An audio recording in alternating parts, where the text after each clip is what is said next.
When Jean brought George downstairs, she saw Jasmine in the living hall with a gloomy look. Her feelings went through a roller coaster ride in just one morning. She received the sapphire from 4th Master Swan earlier and she was over the moon. She posted on her social media to thank her Uncle Edward, to show that she was a polite and grateful girl. She also used the chance to show off to her friends. Instead of Eden, the sapphire was worth a lot more when it was from 4th Master Swan. It was a sign that she was accepted by the Swan family and it would boost her status in high society from now on.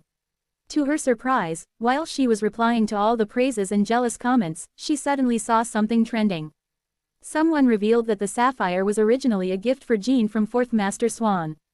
Jean declined it, so 4th Master Swan gave it to her. In other words, she was picking up Jean's trash. What was worse was that she was flaunting the shiny stone a moment ago and now, the stone became her embarrassment. She had never experienced such a turn of events before.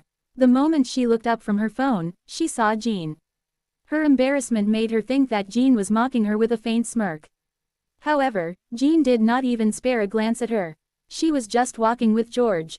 Nonetheless, Jean knew what happened and realized that Jasmine was embarrassed online due to her own stupidity, which made her feel great. "Jean, stop right there," Jasmine shouted. Jean stopped and looked at Jasmine. "Are you not embarrassed enough? Do you want me to add fuel to the fire? Who do you think you are, Jean?" Jasmine lost control of her patience.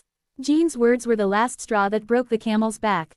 Jasmine vented her anger out by shouting, "Dad threw you out of this house 7 years ago.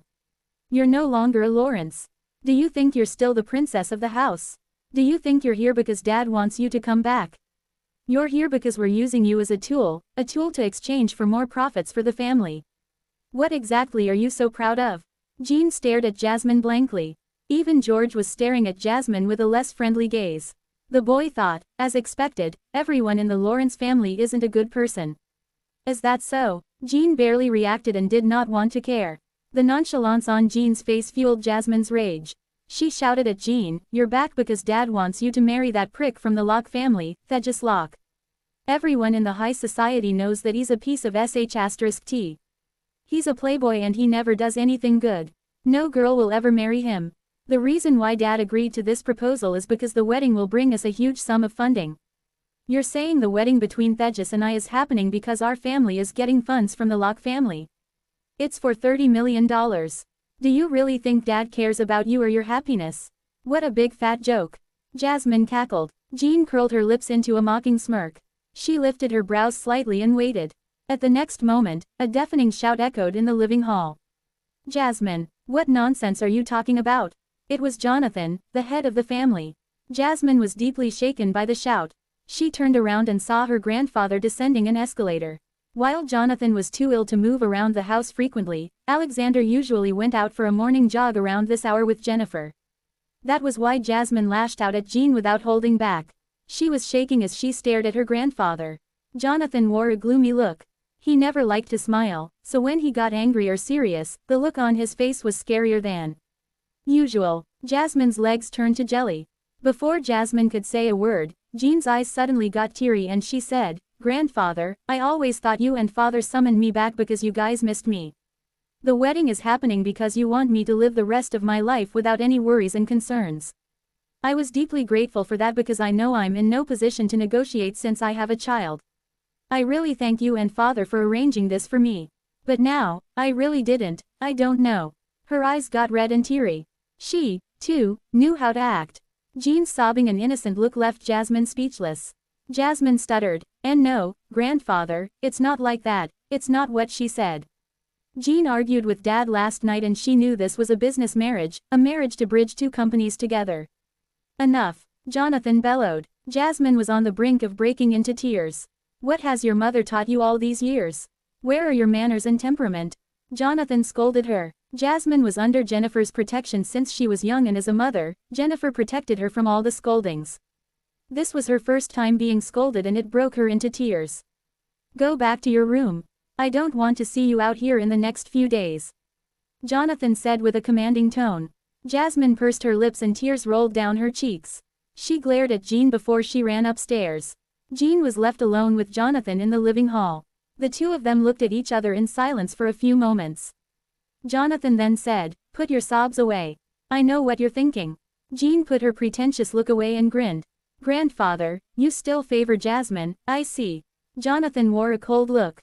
If I'm the one who talked to you like that, you'd have slapped me. What's wrong with you? Trying to be vengeful, are you?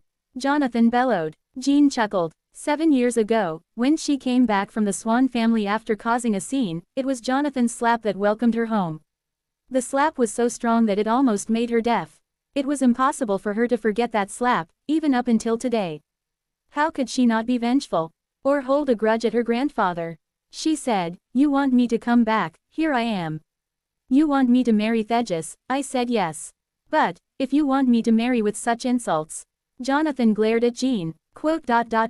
Then no, I'm not going to accept the insults. Jean emphasized word by word. What do you want? The union between the Lawrence family and the Locke family is considered the union of two biggest families in Southampton. The profits for both sides are immeasurable. I'm thinking once I marry Thegis, both companies' share prices would surely go up by at least 5%.